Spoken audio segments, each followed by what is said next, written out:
원피스에선 세계를 둘로 양분하고 있는 거대한 대륙 레드라인과 위대한 항로의 4개의 해역이 존재하고 있었는데요. 그리고 최초로 위대한 항로를 제패하며 원피스를 발견한 해적은 로저였고, 이어 로저는 라프텔을 통해 공백의 백년의 진실과 조이보이의 정체를 알게 되었습니다. 그렇게 과거의 진실을 알게 된 로저와 레일리였지만 어떤 이유에서인지 정부가 감추고 있는 비밀을 드러내지 않았고, 이후 로저는 자신의 처형식에서 원피스를 언급하며 대해적 시대를 열게 되었습니다. 이처럼 수많은 해적들이 바다로 나갈 수 있게 되며 새로운 모험의 시대가 로저를 통해 시작된 가운데, 마침내 시간이 흘러 현재 에그에 대해서 역사상 최초로 바다로 나간 해적 바로 조이보의 이름을 베가펑크가 언급하게 되었습니다. 결국 정부가 우려하던 일이 벌어지게 되었고, 과거의 역사를 알지 못했던 세계는 이제 곧 충격과 혼란을 겪게 될 수 있는 가운데, 이번 영상은 니카 조이보의 모습이 최초로 공개되며 공백의 백년의 진실이 밝혀진 원피스 1115화 풀버전 내용을 살펴보겠습니다. 먼저 천재과학자 베가펑크가 영상 정보벌레를 통해 조이보의 이름을 거론하자 세계 각지의 반응이 차례로 전개되고, 이어 최근 사왕 카이도를 격파하며 평화를 되찾은 와노쿠니의 모습이 펼쳐지게 됩니다. 그렇게 와노쿠니의 수도에는 여전히 루피가 건넨 밀짚모 제적기가 걸려있었고, 이어 사람들은 오로치가 남긴 정보벌레를 통해 베가펑크의 목소리를 듣고 있었는데요. 이처럼 쇼군 모모노스케와 오타마는 조이보이가 루피와 같은 해적이라는 사실을 알게 됩니다. 그 시각 해군 지부의 처형장에선 데마로블랙 일행이 잡혀있었고, 이어 이번에는 가짜키 대적단의 행세를 선보이며 베가펑크의 목소리를 듣고 있었는데요. 한편 해병들은 베가펑크가 정부와 해군의 소속이었기 때문에 연이은 폭로에 놀라움을 감추지 못했고, 이어 베가펑크는 조이보이가 해적이라 불린 이유를 설명하기 위해선 공백의 백년에 대해 알아야 한다며 마침내 과거의 진실을 밝히려 합니다.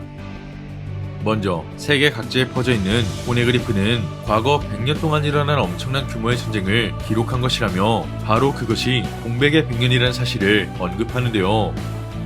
나아가 최초의 해적이자 태양신 니카임을 지닌 조이보의 적은 현재의 세계정부였다는 말을 거론하자 그 이야기를 듣게 된 오르성 워큐리는 베가펑크의 폭로에 분노를 느끼게 됩니다. 이처럼 파괴에 강림한 오르성 워큐리는 여전히 니카루피 그리고 도리와 브로기를 위협하고 있었고, 그 시각 마커스는 태양 스페기를 발동해 생명 반응을 지닌 정보벌레를 전부 기절시켰는데요.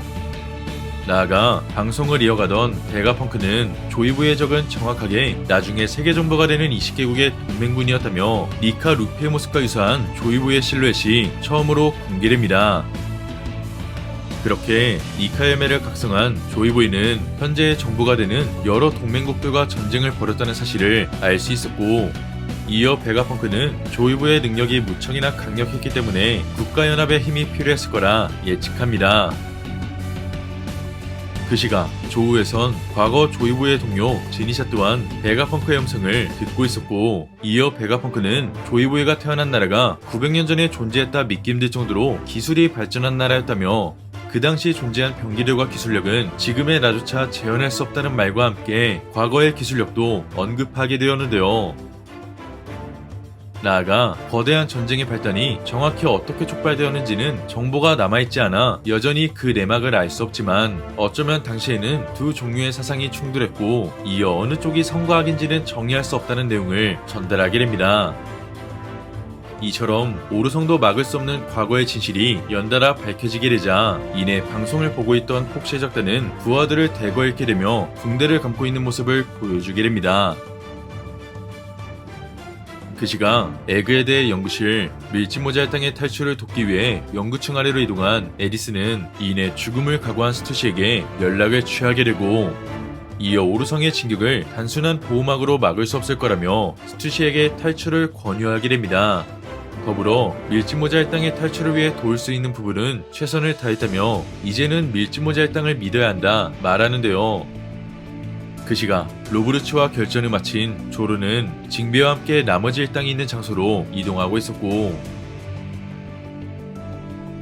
한편 지금의 전황을 지켜보고 있던 나미는 북동쪽 해안에 군함이 모이기 시작했다며 서둘러 도착해야 한다 말하기랍니다. 그렇게 가까스로 탈출을 도모한다 해도 버스트콜이 발동된 상황은 여전히 절망적이었고, 이어 스튜시는 자신의 임무를 다하지 못한다면 본체 베가펑크한테 미움받을 수 있을 거라는 말과 함께 스텔라가 죽은 지금 누구를 위해 살아야 할지 아쉬운 감정을 처음으로 드러내자 그 모습을 카쿠가 말없이 바라보게 됩니다. 그 시각 연구실 아래에선 상디와 보니 그리고 거병적단이 오르성 나슈즈로와 격돌했고, 이어 나슈즈로는 결전 도중 생체 반응을 느끼게 되었는지 보니 쪽을 향해 강한 참격을 날리는데요. 이처럼 나슈즈로의 참격으로 보니가 죽을 수도 있게 되자 이내 위험을 감지한 프랑키가 가까스로 보니를 구하게 되고, 이어 베가펑크는 공백의 백년을 다시 한번 언급하며 그 전쟁은 조이보이의 패배로 인해 막을 내렸다는 역사의 진짜 진실을 발설하게 됩니다.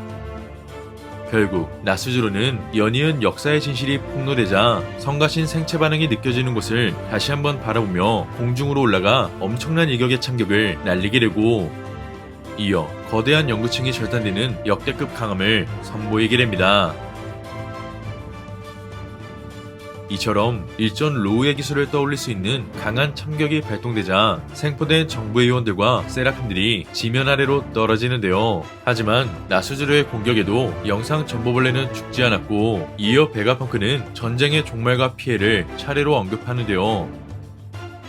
먼저 현재의 세상은 항해를 통해 섬과 섬으로 이동할 수 있지만, 만약 항해가 어렵다면 그 문화만 알고 생을 마감할 수 있다며 지금의 상식을 설명하게 됩니다. 곧이어 조로의 고향 시모치키 마을과 코시로의 도장으로 장면이 바뀌게 되고, 이어 베가펑크는 지금의 상식이 1000년 전에는 적용되지 않았을 거라며 거대한 전쟁의 피해를 명확히 언급하려 합니다. 이처럼 공백의 백년을 통해 세계는 이변이 일어나게 되었고, 이어 가장 거대했던 섬도 한때는 바다에 잠겼을 거라며 현재의 우리는 1000년 전 대륙의 파편에 살고 있다는 충격적인 내용을 전달하게 됩니다. 그렇게 이번 베가펑크 연급으로 혁명군과 함께하고 있는 드래곤과 사부의 모습이 비춰지게 되고, 이어 1000년 전의 세계는 분명 바닷속에 잠겨있을 거라며 공백의 백년을 통해 해수면이 200m나 상승했다는 놀라운 사실을 알려주는데요. 나아가 베가펑크는 과거를 통한 역사가 남아있기에 세계의 기억을 전부 지우는 것은 불가능했겠지만, 만약 해수면이 상승해 모든 대륙이 바다에 잠기게 된다면 지금의 상황을 이해할 수 있을 거라 단언합니다. 이처럼 세계의 창조주라 불린 천룡인만이 현재 레드라인 상층부에 살고 있다는 사실을 이해할 수 있게 된 가운데, 다른 한쪽에선 베가펑크의 말을 믿을 수 없어 했지만, 반면 초파의 고향 사쿠라 마을에선 베가펑크의 말을 진지하게 받아들이며 어떻게 이런 일이 일어날 수 있는지 모두가 놀라워하는 반응을 보여주게 됩니다. 나아가 미스 골든위크가 있는 마을에선 거대한 높이의 산을 가리키며, 만약 바닷물이 저 높이까지 올라가게 된다면 그때는 지옥이라는 말과 함께 얼마나 많은 사람이 죽었을지를 생각하게 됩니다. 연이어 베가펑크는 이번 해수면 상승을 언급하며 이것을 단순히 자연재해라고 생각할 수 있겠지만, 이 정도의 천재지변이 과거부터 계속되었다면 분명 그동안도 상당한 피해를 입었을 거라 단언하게 되고, 때문에 해수면이 상승한 분명한 원인은 다른 곳에 있다며 마침내 고대병기를 언급하게 됩니다. 그렇게 베가펑크는 세계를 바다에 잠기게 할 수 있는 실체와 원인이 바로 고대병기였을 거라며, 지금도 병기는 여전히 존재하고 있고, 이어 다시 한번 고대의 힘을 사용할 때를 누군가 기다리고 있을 거라며 그 내용을 듣고 있는 모르건조와 비비 그리고 오르성의 모습이 비춰지게 됩니다. 마지막으로 마리조아에서 베가펑크의 음성을 듣고 있는 이무의 얼굴이 공개되며, 공백의 백년에 일어난 거대한 싸움은 지금도 끝이 나지 않았다는 말과 함께 이번 충격의 원피스 1110화가 끝이 나게 됩니다. 이번 화를 통해 드디어 지금의 대륙이 만들어진 이유와 배경이 베가펑크를 통해 전부 밝혀지게 되었는데요. 나아가 포네그리프의 내용은 거대한 전쟁의 역사를 남기기 위해 만들어졌듯이, 당시 포네그리프를 해방한 릴리는 세계를 바다에 수장시키려는 당시 동맹국들의 무서운 계획을 알고 있었을 것 같습니다. 이처럼 태양신 리카의 능력을 지닌 조이보이는 과거 연합군을 통해 패배했다는 사실을 알 수 있었고, 이어 그 모습은 현재의 리카루피와 동일하다는 것을 이번 실루엣으로 밝혀지게 되었습니다. 나아가 오르성 나수즈루의 강함은 최강의 검사 미호크마저 뛰어넘을 수 있는 강자라는 것을 알게 되었듯이 철의 거인의 도움 없이는 밀짚모자의 땅의 탈출이 어려울 것 같은데요. 마지막으로 고대병기의 사용이 무척이나 중요해진 가운데 과연 리카루피는 오르성을 상대로 타격을 줄 수 있게 되며 에그헤드를 탈출할 수 있을지, 그리고 베가펑크의 방송을 듣게 된 세계는 앞으로 어떤 반응을 보이며 현재의 정보를 바라보게 될지는 다음 원피스 최신화에서 확인해 볼 수 있을 것 같습니다. 이번 영상은 여기까지입니다. 시청해주셔서 감사합니다.